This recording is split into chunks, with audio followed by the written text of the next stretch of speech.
We're in 2022, we're gonna do our first keyboard review and we're starting off real good with a Keychron Q2. I did a review on the Q1 and I absolutely loved the board, it was a banger board.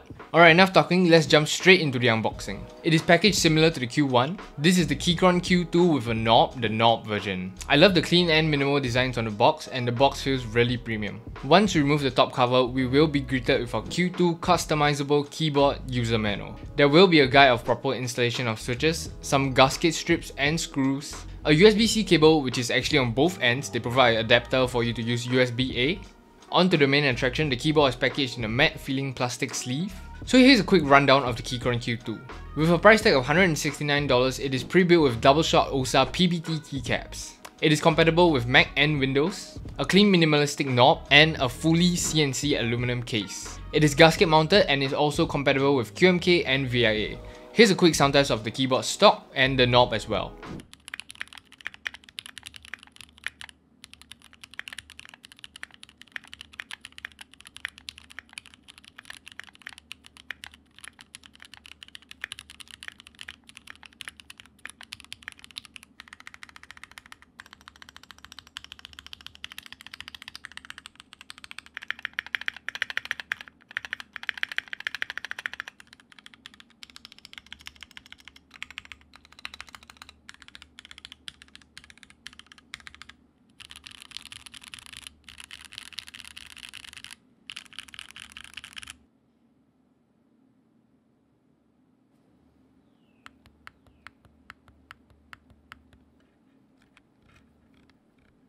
We will first begin with disassembly. First up, we're going to remove the keycaps.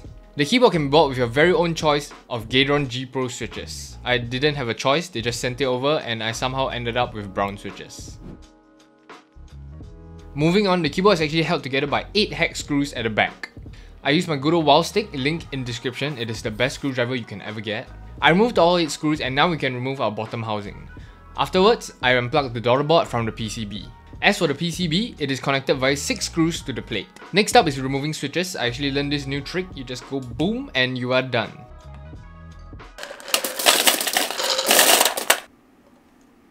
Now that we have fully disassembled the keyboard, here's a more detailed rundown of the entire keyboard. The PCB has full south-facing RGB, supports 5-pin switches, screw-in stabilizers, is fully hot swappable and compatible with QMK or VIA. The bottom housing is made from full CNC aluminum with a really piece of thin case foam. I would suggest swapping it out, but aside from that, it is a real chonker, I'd approve. As for the top housing, similarly is fully CNC aluminum and has the daughter board pre-installed for you. The 65% PCB with a knob on the top right, it has screw-in stabilizers pre-installed for you but they are not pre-looped in any sort of way.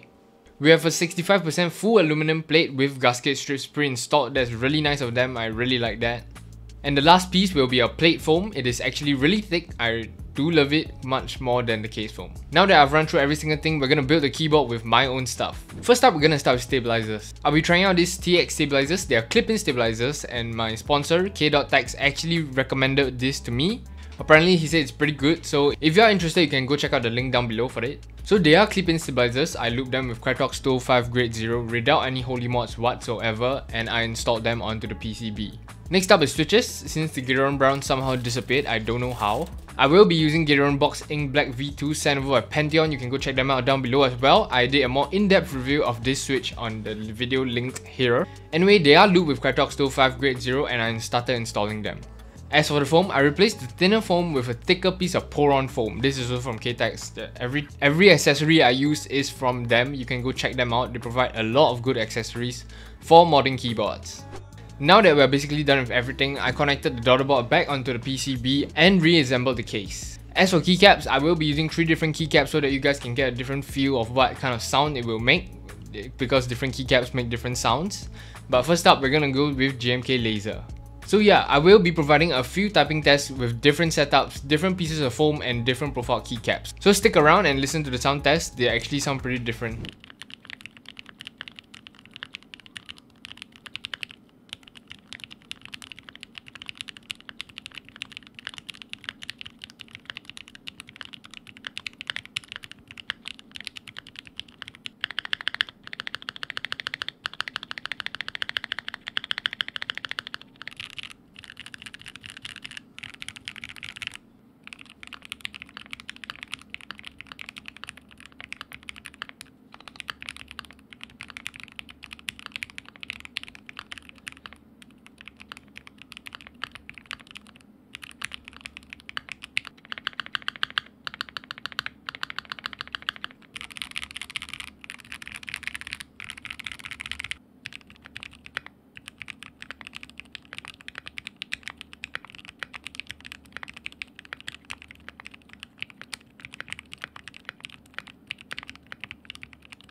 I do have to say I just got a new mic, that's why we're seeing a new setup and everything, and I haven't really tweaked to the settings whatsoever for typing tests or talking, so it might sound bad or really soft. I'm trying to figure that one out as fast as possible.